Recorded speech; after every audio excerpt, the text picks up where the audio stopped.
Bonjour jardinier du cœur. Aujourd'hui, j'ai eu l'idée de vous proposer un format un peu particulier pour cultiver et faire pousser des graines de bonheur avec des lectures de petites histoires courtes à méditer. Qui n'est jamais tombé en amour d'une phrase ou d'une métaphore ou d'une fable qui a véritablement contribué à changer sa manière de voir le monde et les choses qu'il ressent? Alors, c'est pour ça que je vais rajouter sur ma chaîne Graines de Bonheur une playlist pour compléter mes podcasts de développement personnel et de méditation par une partie spéciale dédiée à des histoires à méditer qui font du bien au cœur.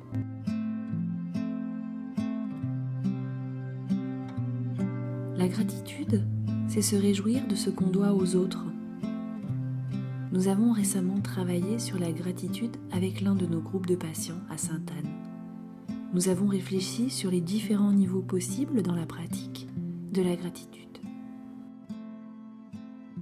En ressentir pour quelqu'un qui nous a fait du bien intentionnellement, de l'aide, un cadeau. En ressentir pour quelqu'un qui nous a fait du bien sans penser à nous personnellement. Gratitude pour le boulanger et son bon pain, même si nous le lui avons acheté, où est le problème?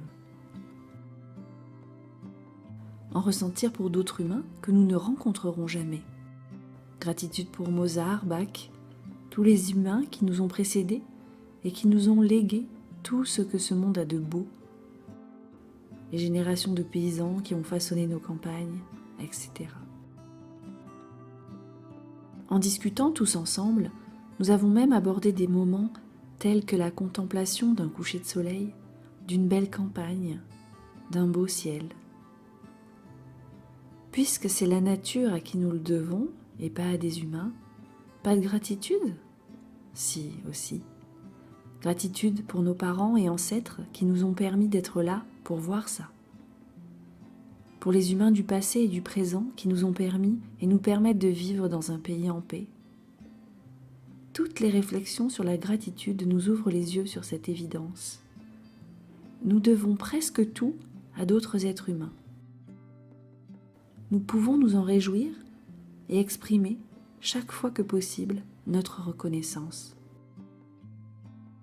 Comme la gentillesse, la gratitude ne coûte rien que quelques mots, qui ont cependant une valeur considérable.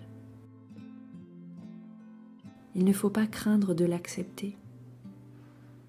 Récemment, mon beau-père est venu passer quelques jours à Paris.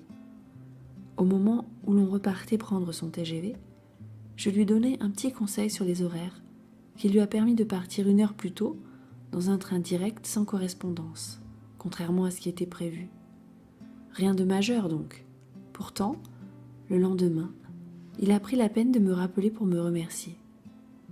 Christophe, grâce à votre conseil, j'ai fait un voyage très agréable. Je vous en ai été reconnaissant pendant tout le trajet. Mon premier mouvement intérieur fut de trouver que c'était trop de gratitude pour un si petit conseil. Puis je me suis dit qu'il avait raison. Comme d'habitude, en matière de psychologie du bonheur, c'est un surdoué.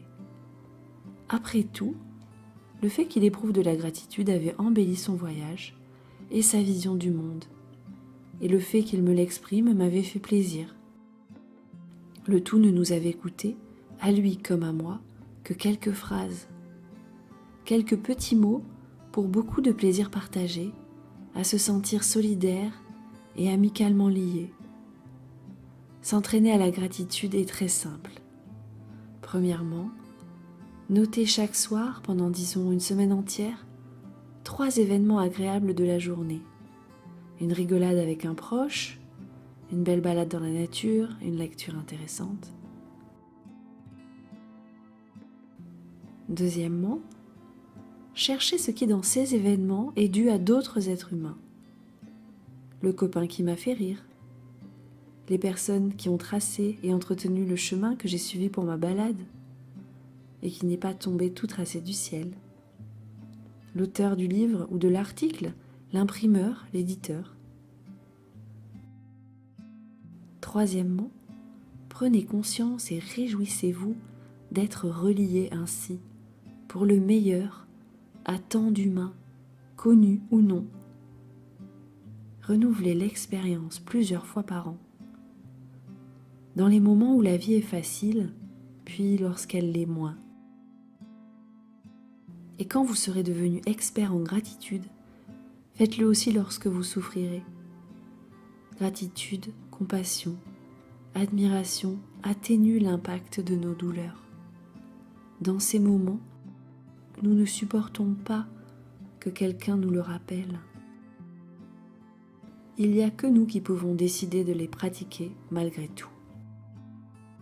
On peut comprendre au travers de ces exercices pourquoi la gratitude nous fait du bien. Elle nous aide à revenir sur les bons moments de notre vie. Elle nous aide à prendre conscience que globalement, le fait d'être un humain a beaucoup plus d'avantages que d'inconvénients.